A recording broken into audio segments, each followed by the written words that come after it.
Branding and marketing has been very fundamental to Switch Group's success. To spot a market opportunity requires enormous leadership skills. First of all, success of the kind that I have just mentioned happens in a company once in a lifetime or twice in a lifetime. Hi, Dad. Thank you for joining us today. The company really wants to know your views on marketing. There's a lot of changes that's been happening across the company, and I think it's the right time to hear your views. Thanks, dear, for initiating this talk. Branding and marketing has been very fundamental to Switch Group's success. I think I've told you very often that one of the most important things that any young person has to do is to establish a personal brand and work hard at it to make sure that it's distinct, it's clear, it's not confused. And it's fundamental to any business, any activity, any society, anything that's there. And Switch Group also has worked very, very hard on building a brand. Now, marketing is very often associated with communication and not with positioning. And to the most important aspect of branding is positioning. It's not, and then of course, communication is secondary. If you position yourself or your company or your product correctly, communication, if you go a little bit haywire here and there, it's still okay because the positioning is right. Okay, but in the last short term or long term, how do you feel that major marketing or branding decisions have impacted the business? I'll have to go a little bit down the memory lane. I think the first real major marketing effort that we put in was when we started popularizing the samosa wrapper. Until then, it was an unorganized market. It was there, it was a very seasonal market in Saudi Arabia. And when we saw the potential of that product and we saw the vacant space, we decided to create a brand. And we positioned ourselves very, very clearly as a helper of the homemaker. And that has become the most powerful product category of ours. So it's about a 30-year-old effort. So that was the first one that's there. The second one was about a decade later when we bought a business, Tasali, from Savola.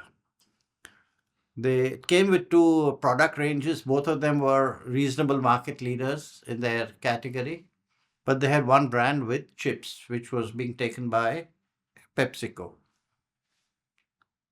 And we decided to create two brands, Nahul and Garamish, both of them which are very powerful. One clearly targeted at adults and one targeted at children. So these are the two ones from far away, from decades long. I think Master Baker could be considered to be another example of branding. We called it Master Baker because we wanted to specialize in the bakery. Most other people are in the food business or the hospitality business or some other much wider spectrum business. We wanted it to become the leader in the bakery segment. Called it Master Baker, and in 10, 15 years, we've kind of achieved that position. So I would say that's another example of branding and marketing in a Yeah. B2B Do business. you have any examples of where things went really wrong? Honestly, I can't think of any because I don't think I would have allowed it in my domain. But let me think through it. Can't get everything right. Yeah, I think maybe Modern Oman Bakery Okay.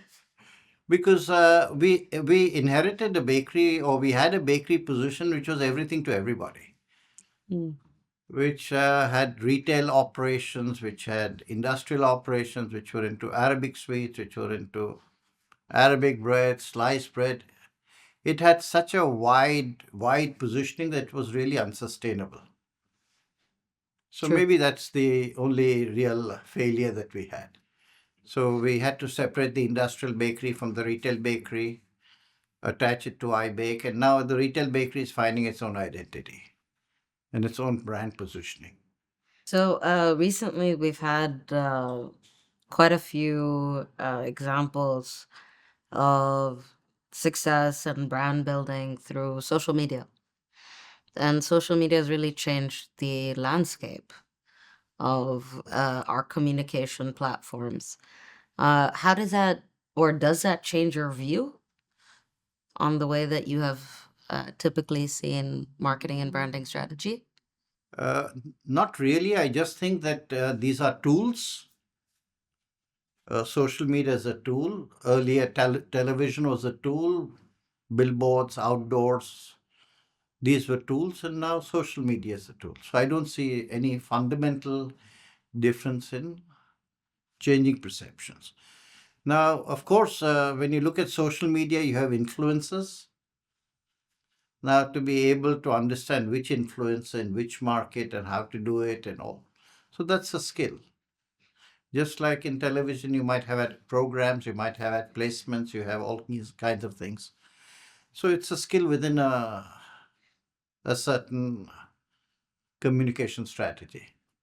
So generally, with social media, instead of communication being pushed from the brand to elsewhere without a response, and social media just generally keeps responding and either builds or destroys your brand, how do you think that big brands like ourselves should adapt to this media? I think you need a lot more integrity in communication because it is interactive. You can It's just not like a newspaper or television which somebody views or sees, but it's something that they can respond, they can do forwards, they can do comment. So one needs to be more authentic, more responsive, 100%. more alert to the nuances and respond uh, in a mature and timely and in a comprehensive way.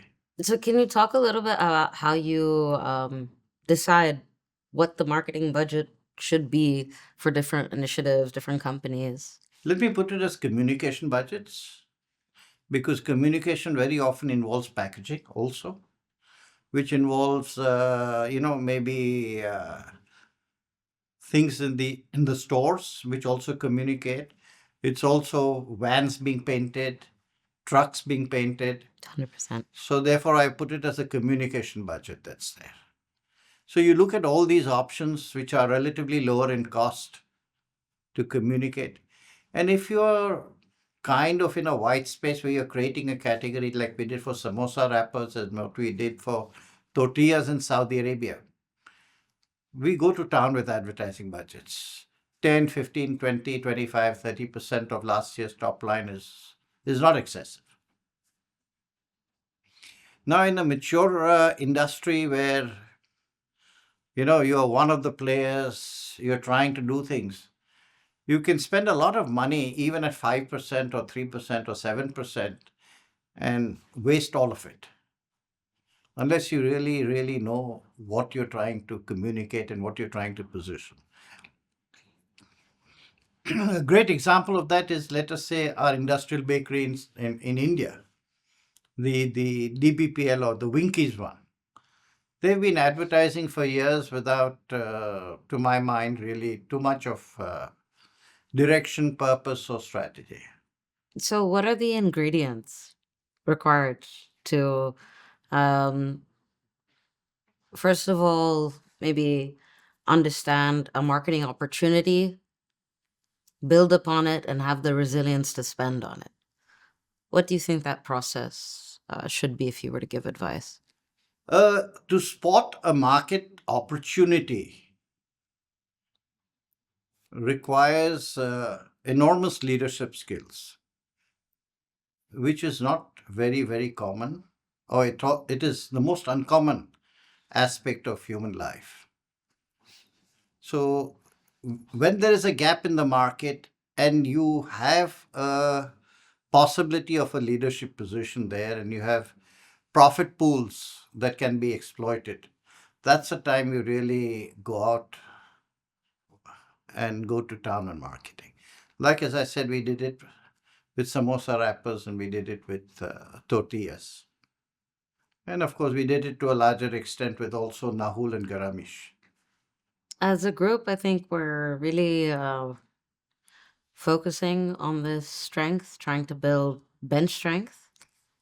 What do you think uh, would be the right things to look out for to build a robust system where those kinds of successes can happen more frequently than incidentally?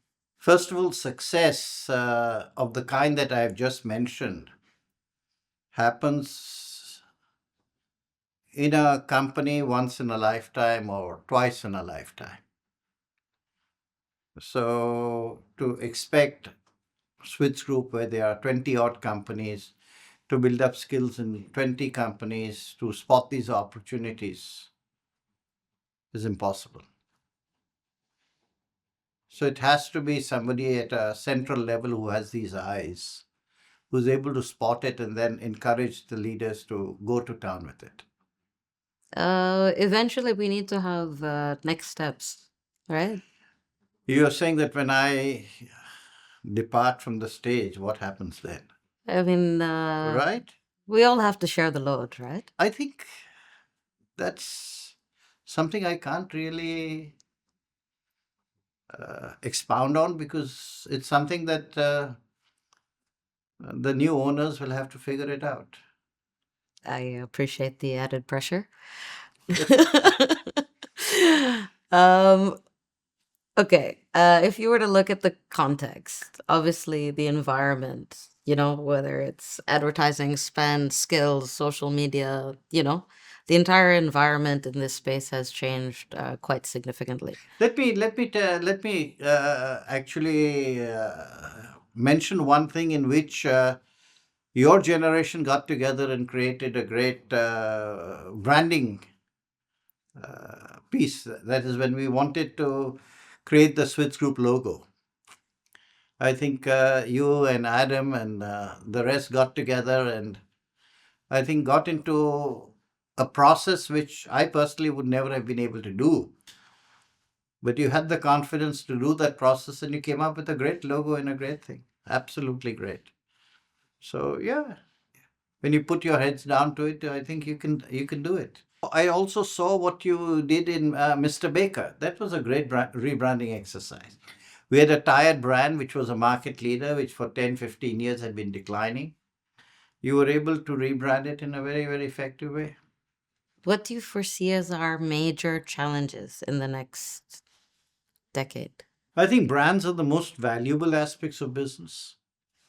So, wherever you get an opportunity to brand a business, whether it's a B2B business or a B2C business, one must seize it because brands create a moat. It may not be deep enough, it may not be wide enough, but when then you add manufacturing skills, you add products, you add distribution, you add costs, you add learning, you add knowledge. But branding helps for people to perceive that moat. So whenever there is an opportunity to build a moat, branding is a way to initiate that moat. So, thank you for again sharing your wisdom. Most welcome and thank you for it.